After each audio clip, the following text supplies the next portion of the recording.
দেখো কাজ চলছে সেন্টারিং এর।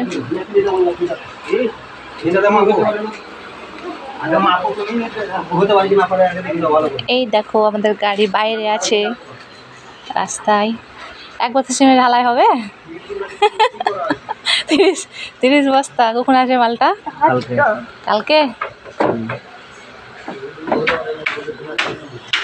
এই দেখো ফুলের টব রেখেছি এখানে, জায়গা নাই।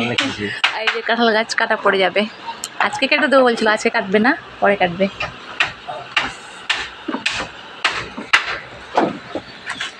এই যে কাঠ, এই কাঠগুলো নেই বলছে 10,000 টাকা লাগবে ভাড়া, তাই বলছে বাবা।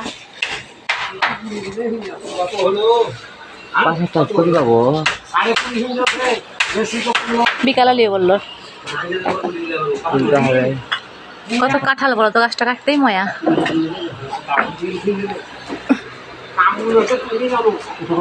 আজকে সেন্টারিং হয়ে যাবে।